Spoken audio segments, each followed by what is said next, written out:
Trois sports, un défi, un peu de sueur mais beaucoup de folie. C'est Triathlon Talk. Plonge dans l'eau, pédale comme un pro. Cours jusqu'au bout et garde le tempo. C'est pas toujours facile mais on en rigole. Bienvenue dans l'aventure Triathlon Talk. Eh bien le bonjour très chers sportifs et sportifs dimanche, j'espère que vous allez bien, que vous avez la maxi patate et que vous ne succombez pas au blues, au contre-coup post-Ironman ou post-objectif. C'est ce dont on va parler, tu l'as vu dans le titre, tu as cliqué dessus, tu sais très bien de quoi on va parler. On va parler de ce passage à vide qu'on a après un très gros objectif. Là, je vous en parle dans le cadre de l'Ironman. Petit disclaimer absolument immédiat, ça ne m'est pas arrivé. On est 3 semaines à l'heure où j'enregistre ce podcast, on est 3 semaines et 3 jours après l'Ironman et tout va très bien. Je suis reparti, je ne suis pas en blues, pas en dépression, pas cette fois. Par contre, ça m'est arrivé après mon 100 miles il y a 9 mois. Et c'est compliqué, c'est d'ailleurs dans ce cadre-là que l'Ironman est survenu et c'est ce dont on va parler aujourd'hui. Mais je voulais le faire parce que c'est quelque chose qui touche énormément de personnes, que ce soit après un Ironman ou après un très gros objectif. Et en fait, il n'y a pas besoin que ce soit nécessairement un Ironman, c'est quelque chose qui vous touche à partir du moment où c'est un objectif, un projet ambitieux, colossal, dans lequel vous avez mis énormément d'énergie, énormément d'envie, d'argent, de motivation et de temps de votre quotidien. Et du coup, on va discuter de ce qui se passe après la ligne d'arrivée, après l'exploit. Ce contre-coup émotionnel, on va voir d'où est-ce qu'il vient. Je vais vous donner mes clés, en tout cas, comment moi est-ce que je l'aborde, comment est-ce que je dis à mes athlètes de l'aborder, qu'est-ce qu'on fait à ce moment-là, comment est-ce qu'on vit, entre guillemets, ce silence, ce contre-coup émotionnel ou le vide que ça laisse, en tout cas, appelez ça comme vous voulez. On va appeler ça le blues, j'aime bien, parce que j'aime bien le jazz, et je trouve que le blues, c'est à peu près ça, c'est pas non plus une dépression. Le mot dépression est fort, même si on a une grosse perte de repères et de motivation, ça pourrait s'apparenter à de la dépression, mais c'est plus un gros blues. Ça va un peu dans le même sens que le baby blues qui viendrait en post-accouchement. Ce serait à peu près similaire dans d'autres sphères, évidemment. On en parle peu de cet élément, en tout cas j'ai pas vu beaucoup de personnes en parler, le raconter, j'ai presque l'impression que c'est tabou, que en tant qu'Ironman, en tant qu'ultra trailer ou même à moindre mesure en tant que finisher d'un marathon, on n'a pas le droit de se plaindre, on n'a pas le droit d'avoir un gros moment de down après, de redevenir juste quelqu'un de lambda, un sédentaire de base.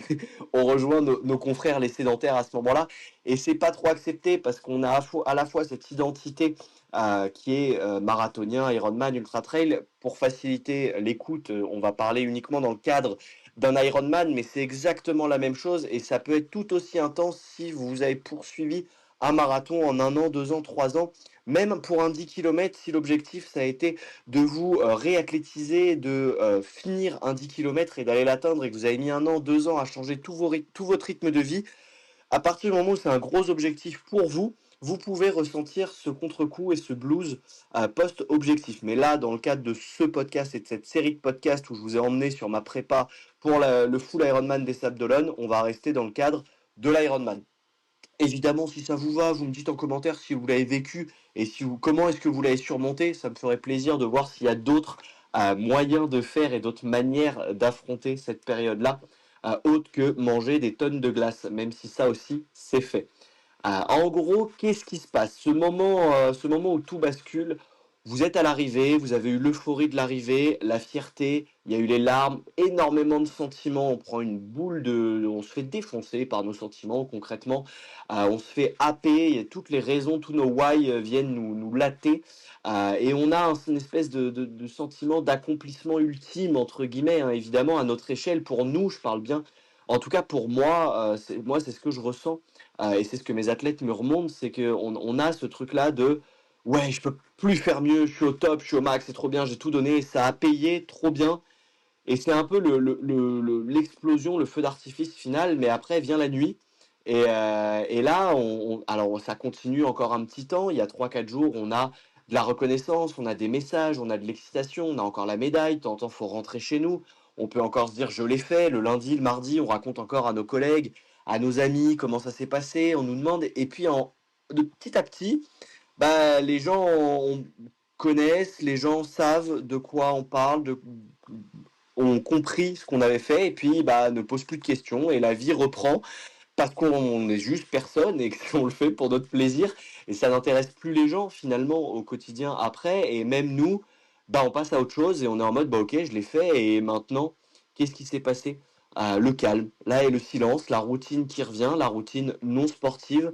Il y a un moment où tout s'arrête, les messages s'espacent, le quotidien qui reprend et la seule question qui reste, c'est et maintenant? Qu'est-ce que je fais? Où est-ce que je vais? Il faut redonner un sens à tout ça. On a beaucoup mis d'énergie dans une même direction et l'objectif, c'était d'atteindre son objectif, son Ironman. C'est l'objectif généralement d'une vie, en tout cas pour un Ironman, pour un ultra trail, c'est l'objectif d'une vie entière. Et il faut retrouver du sens à tout ça. Il y a plusieurs raisons qui viennent se poser là-dedans. La première, c'est la raison du contre-coup. Vous avez le contre-coup physiologique, où là, c'est la fatigue accumulée, le boost hormonal que vous avez forcé et que vous avez mis toute l'usine au max pendant la course et pendant votre entraînement. Donc vous avez toute la fatigue accumulée, tout le système hormonal, le système nerveux qui sont à plat, qui sont vidés. Vous avez du mal à tanker, vous êtes plus irritable, plus tendu, plus fatigué. Et tout ça, forcément, ça vous permet de moins bien gérer ce manque de repères et cette démotivation. Vous avez aussi le psychologique avec le fait de bah, vous avez atteint l'objectif, du coup vous avez plus de but immédiat et il y a une perte de repères, vous savez plus comment occuper vos journées, c'est réel quand vous êtes sur une prépa Ironman où vous montez à 22 heures d'entraînement semaine, bah peut-être pas la semaine d'après, mais là, 15 jours après, 3 semaines après, comment est-ce qu'on se réoccupe avec 6 heures de sport semaine? On a l'impression ou rien, si on n'a plus envie d'en faire, comment est-ce qu'on s'occupe? Parce qu'il y a 22 heures de trou dans le planning et il faut retrouver le plaisir de rien faire, d'aller au cinéma, de regarder un film, de lire un bouquin, d'écrire peu importe. Et il y a aussi un troisième point mental sur l'espèce de crise identitaire où on s'est tellement identifié à la prépa Ironman, on est devenu ce triathlète, on est devenu cette personne pour notre entourage qui prépare un Ironman, qui fait un Ironman, qui est un Ironman. Et finalement, qu'est-ce qu'on devient après quand c'est fait, quand ok, you are an Ironman, et après qui est-ce que je suis moi une fois que ça c'est fait, you are an Ironman, ok, mais on est là, on était 3000 à devenir des Ironman. C'est bien, c'est trop cool, chapeau, GG Wellplay, c'est une très belle course. Mais qu'est-ce qui reste de ça après? Et quand tu vis pendant 6 mois avec un objectif XXL, que ton cerveau fonctionne en mode mission, et quand la mission est terminée, il y a une espèce de chute brutale d'adrénaline, et c'est tous ces facteurs-là qui viennent, tous ces leviers-là qui viennent s'enclencher les uns après les autres, et ça peut être plus ou moins violent, ça dépend de l'état émotionnel dans lequel vous êtes, ça dépend de la période de vie, ça dépend de si vous êtes soutenu, entouré, c'est différent de si vous avez une femme, des enfants ou un mari, des enfants à retrouver, si vous êtes avec vos parents proches, des amis très proches que vous voyez régulièrement, ou si vous êtes complètement seul et isolé, ce qui est le cas de beaucoup de monde. Si vous êtes isolé, c'est tout de suite plus compliqué, on se demande si c'est normal, on se demande si on va réussir à le remonter, si on va réussir à le refaire, on se pose même la question de comment j'ai réussi à faire un Ironman. Voilà, j'ai fait un run de 5 bornes, j'ai mis 100 D+, j'ai été grillé. J'ai fait une pause en haut des 100 D+, je me suis plié en deux, j'avais plus de souffle, j'avais plus de cardio, j'avais plus de jambes. J'étais en mode, mais attends, 5 bornes, 100 D+, je suis plié en 16, là, qu'est-ce qui se passe? J'ai fait un Ironman il y a 2 semaines, de quoi tu me parles, mon corps? Il va falloir retrouver quelque chose. Et c'est normal. Et ce truc-là, c'est normal et il faut l'entendre, il faut le savoir. C'est absolument normal. Ça va commencer progressivement avec une baisse des envies d'entraînement, une impression d'être inutile, d'être nul, de ne pas avoir de but précis. Et parfois, ça peut aller avec une remise en question totale et ça peut être assez profond et assez bourrin. Est-ce que ça valait le coup? Pourquoi est-ce que j'ai fait tout ça? Est-ce que ça valait tout ça, tout cet investissement en argent, en temps, en motivation? Peut même y avoir une pointe de frustration, de culpabilité, de ne pas se sentir heureux parce qu'on se dit, bah ouais, tout le monde te dit, bah bravo, chapeau, t'as fait un Ironman, c'est trop bien, ouais, mais ok, j'arrive pas encore à le réaliser, ça a rien changé, la routine a repris tout pareil, en fait, ok, j'ai une médaille sur l'étagère, mais moi, derrière, ma vie a repris et bah, je suis pas pro, donc je suis toujours le même mec qu'après, derrière, ça a rien changé du tout, et je rejoins ce point-là où c'est presque tabou, à mon sens, de dire qu'on va pas bien après un Ironman ou après un ultra trail. Et c'est très dur cette période-là parce qu'elle peut durer très longtemps. Après l'ultra trail, quand j'avais traversé cette période-là, j'avais mis quasiment 3 mois à retrouver vraiment un objectif, une motivation intrinsèque. Vous savez, cette motivation où bah, tu mets tes chaussures et puis tu as envie d'y aller la faire la séance. Tu as envie d'aller t'ouvrir en deux, tu as envie d'aller donner, d'aller te challenger, d'aller. Et ça, c'est normal que ça remette du temps à revenir, c'est normal que ça soit pas immédiat. Et on parle pas de 2 semaines ou 3 semaines, ça peut être, c'est différent pour tout le monde et c'est ok pour toi que ça remette plus de temps. Si ça met 6 mois, ça met 6 mois. J'ai une athlète que j'avais installée, que j'avais coachée pardon, sur la prépa Ironman. Elle avait fini son Ironman en 14h50. Elle avait fait une prépa de zinzin. C'était une mère au foyer, isolée, où elle élevait seule ses enfants. Elle avait 3 enfants. Et en plus, à côté de ça, c'était une working girl. Elle bossait entre 60 et 70 heures semaine, évidemment sans télétravail, sinon c'est trop facile. Concrètement, pendant 6 mois, c'est fin de la vie sociale, c'est pas plus d'apéro, plus de potes, c'est tu couches les gosses à 20h30 et puis à 20h35, tu es sur le home trainer jusqu'à 22h30 et puis tu te couches et tu te réveilles à 6h, tu fais ta séance avant que les enfants se réveillent si tu as la chance qu'ils se réveillent à 7h et puis tu es reparti. Et ça, non-stop sur 6 mois, bah, ça t'épuise et elle a fait un burn-out sportif complet.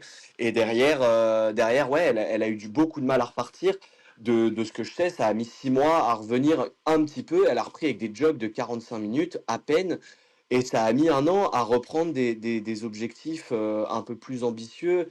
Et en tout cas à 10% de ce qu'était l'Ironman. Et ça, c'est normal. On n'est pas tous des machines à repartir. J'ai aucune envie de repartir sur un Ironman, que ce soit pour l'investissement. J'ai adoré la prépa, j'ai adoré le cocher. Mais je suis hyper au clair avec le fait que je l'ai fait. Ça coûte beaucoup trop cher, c'est beaucoup trop un investissement en temps et une énergie, une discipline que je sais que je peux avoir maintenant, mais que je n'ai pas envie d'avoir parce que ça coûte beaucoup trop d'un point de vue social et que c'est beaucoup trop isolant, je trouve, comme plaisir. Et c'est ce que je dis à mes athlètes, c'est qu'enchaîner les Ironman, c'est bien, mais faut vraiment. Il y a des personnalités qui sont faites pour ça et c'est tant mieux, trop cool, foncez, enchaînez les Ironman, faites-en 2 dans l'année. Restez sous prépa H24 parce que vous kiffez ça, c'est trop bien, bravo. Mais c'est pas la majorité, c'est pas le gros des Ironmaniens, c'est pas le gros des triathlètes. Et c'est ok. Et tout ça, c'est vraiment ok. C'est le message sur lequel je veux insister dans cet épisode. C'est vous dire que vous n'êtes pas tout seul, c'est normal et c'est ok. Et pour ça, va falloir rebondir, il va falloir trouver un nouvel élan, un nouveau souffle. Et pour ça, vous avez quelques manières de le faire. Déjà, en écoutant ce podcast, ça peut vous faire du bien. Ou tout autre type de ressources qui irait dans ce sens-là. Ça va vous aider à accepter ce contre-coup comme une phase naturelle. C'est vraiment normal. Et dans le normal, c'est ok. Et on ne se prend pas la tête, on culpabilise pas. On n'est pas en train de se dire, bah, j'arrive plus à courir 5 bornes, je suis une merde. Non, c'est pas ça la bonne conclusion. La bonne conclusion, c'est normal de ne pas réussir à courir 5 bornes. Tant pis, j'attendrai que ça revienne et ça va finir par revenir. Je vais continuer et je le fais 100% au plaisir. Ici, j'ai plus de plaisir, bah, je coupe le temps que mon cerveau, mon mental, mon corps en a besoin. Ça va finir par revenir parce qu'on est aussi codé comme ça et que ça finit forcément par revenir. Même si de temps en temps, il faut remettre un petit coup et aller faire un jog juste pour passer le step et réenclencher la machine derrière. Vous pouvez aussi prendre du recul, avec ça vous avez différentes manières, vous pouvez écrire, certaines personnes passent par l'écrit, ça marche très bien. Si c'est un exutoire pour vous, ça peut très très bien marcher. Moi je préfère en parler, c'est aussi pour ça que je fais cet épisode de podcast. Je suis plus à l'aise à l'oral, ça me correspond mieux, j'en parle librement avec mes potes, c'est pas tabou et je me sens pas nul de dire que je suis nul. C'est ok et mes potes sont généralement le discours que vous allez recevoir en face est souvent la même chose. Bah c'est normal, t'as fait un Ironman. Et il y a que nous qui l'oublions. En fait, tout notre entourage sait que c'est normal d'avoir une grosse phase de down. C'est vraiment comme une montagne. T'es monté très haut. Et ben à un moment, faut redescendre, mon petit pote, forcément. Et t'es dans la phase de redescente. Donc c'est ok de redescendre et tu peux pas rester au point culminant tout du long. Ça ne fonctionne pas comme ça. Donc en parler et essayer d'accepter de ralentir. Moi j'essaye de lire, de méditer, de prendre le temps de regarder quelques films. Je suis cinéphile et j'adore regarder des bons films, des bonnes séries. Je me fais le catalogue Netflix et Amazon. J'essaye de prendre du temps pour me poser, regarder un film et faire que ça. Et accepter d'avoir retrouvé ce temps-là, c'est trop bien. Vous pouvez aussi redéfinir vos objectifs, mais ça, c'est pas dans le premier temps, ça, c'est dans un deuxième temps. Et c'est pas forcément repartir sur un Ironman, hein. Ça peut être un 10 bornes, ça peut être une natation, ça peut être du vélo, une cyclo, un triathlon S, XS, M, L, ce qui vous fait plaisir. Ou un défi totalement différent, de la randonnée, ça peut être de la couture, ça peut être.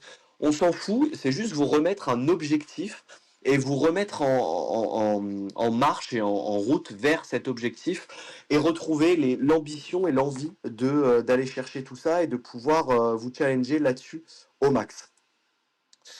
Ça, c'est le premier point globalement que vous allez pouvoir mettre en place. Et ensuite, le plaisir. Le plaisir, c'est le moteur qu'on sous-estime le plus et c'est ce qui va le plus vous booster et vous aider à kiffer. Je ne fais sur juillet et presque août, alors je vais devoir reprendre et structurer un peu plus parce qu'il y a à nouveau des objectifs trail et que j'adore ça et que pour moi, c'est OK. Mais je vais laisser juillet 100% chill au plaisir, c'est-à-dire que je vais courir et je fais des boucles où je me laisse la possibilité de finir en marchant. Par exemple, je partais pour 7 bornes, à 4 bornes j'en peux plus, j'ai pas envie d'appuyer, je m'arrête à 4 bornes, c'est ok. Pourquoi ce serait pas ok? C'est normal, ça fait partie du scope et c'est tout à fait ok dessus de repartir. Là, hier, hier soir, je suis allé rouler avec des potes, on s'est mis des tirs sur les pancartes, après on a bu des bières, mais ça m'a fait plaisir, on a fait 35 bornes, on a fait 500 de D+, juste on s'est mis des tirs comme des gogoles, comme des enfants, on a fini cramé en hypo complète, à pas savoir se gérer et à avoir les cuisses qui tremblaient alors que c'était que 35 bornes et que à 25 km/h, mais on se mettait les attaques à tout va. J'ai adoré, j'adore ça. C'était pas un entraînement construit, ça n'avait aucun but, on est rentré défait, j'avais un peu mal aux genoux, mais c'est pas grave, j'ai kiffé. J'ai pris énormément de plaisir à vivre ce moment avec mes potes et à kiffer. Et c'est ça, moi, mon pourquoi profond, c'est le kiff et ce plaisir-là, s'entraîner sans pression, retrouver du plaisir, c'est vraiment ça qui va vous permettre d'avancer et de relancer la machine. Faut pas le voir, ce n'est pas une régression, faut pas le voir comme une régression, comme une perte de votre niveau, c'est vraiment plutôt comme une respiration. Comme si vous aviez fait une apnée et que vous remontez, et ben c'est normal de reprendre une grande goulée d'air. Vous vous diriez pas, ah je sais pas respirer ou je suis asthmatique. Ben non, vous dites juste, bah, j'ai fait une apnée d'une minute, c'est normal que j'ai besoin d'une grande goulée d'air et qu'il me faille 30 secondes, une minute pour retrouver ma respiration normale.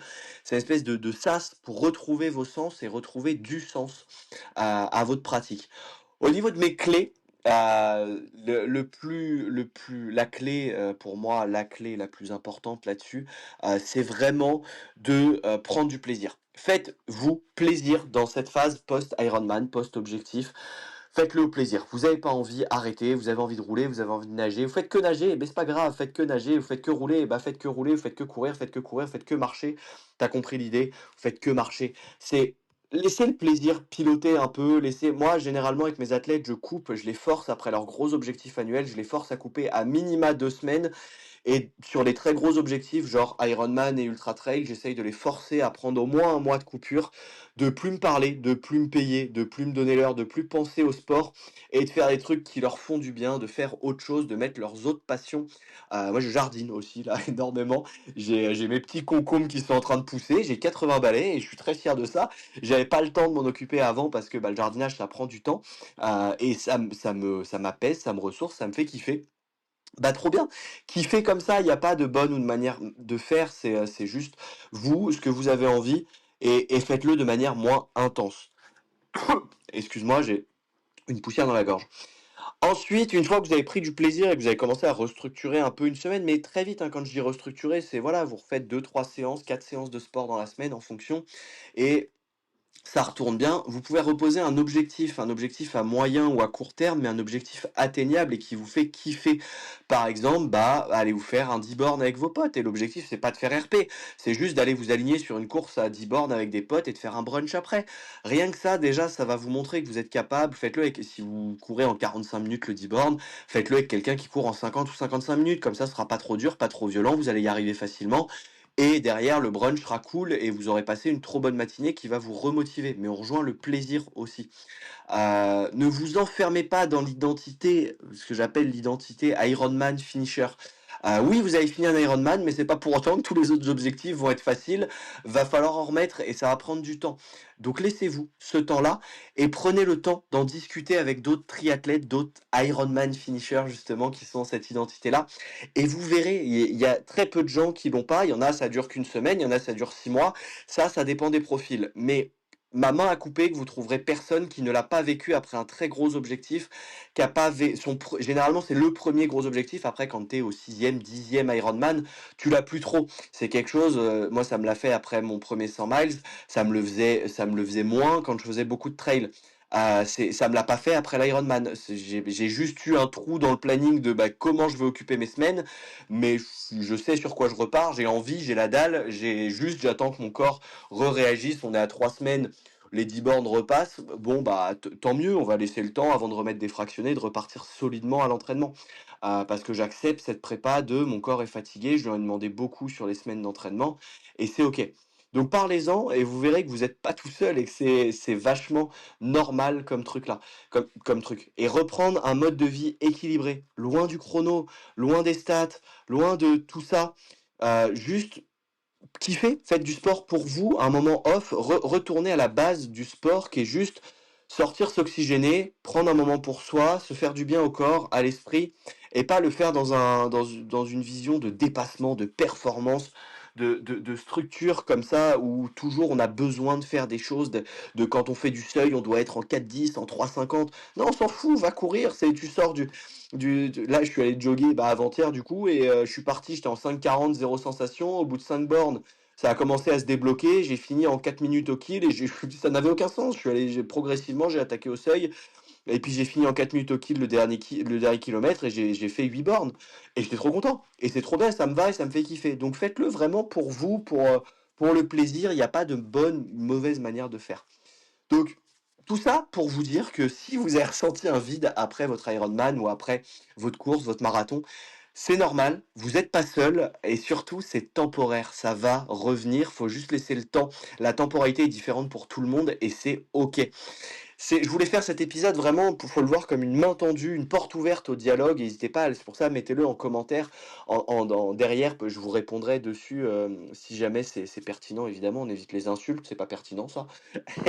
Le plus dur, c'est pas toujours la ligne d'arrivée, ça peut être ce qui vient après, et c'est ok. Vous n'êtes pas tout seul, on peut en discuter. Vous pouvez le mettre, me dire ce que vous ressentez en commentaire ou me DM sur Insta. Moi, c'est des trucs que je trouve intéressants et passionnants parce qu'on est tous différents et on réagit tous de manière différente là-dessus. Et c'est ça qui est le plus important, c'est qu'on n'est pas pro, on le fait pour se faire plaisir, pour se faire kiffer, pour atteindre un objectif et se dire ok, je suis un Ironman, je l'ai fait. Oui, tu l'as fait, et maintenant, à vous de répondre à cette question. Si cet épisode t'a parlé et il t'a plu, et si t'as kiffé ou tu penses qu'il peut aider d'autres personnes, n'hésite pas à le partager, ça va m'aider moi. Au niveau de la visibilité, ça va booster le podcast, et en commentant aussi, en t'abonnant, tous ces trucs-là aident les créateurs de contenu, et si l'épisode te parle ou te plaît, n'hésite pas à le pousser, à le mettre en avant en story, à m'identifier, à me taguer, je repartage tout. C'est un vrai plaisir de discuter, ça permet d'avancer ensemble là-dessus. Sur ce, je te souhaite une très belle fin de jogging. Désolé pour l'épisode un peu court, mais il était bourrin et je pense qu'il était utile pour beaucoup. N'hésite pas à me dire là-dessus. Je te souhaite une très belle journée et je te dis à la semaine prochaine pour un nouvel épisode. Ciao l'équipe, à très vite.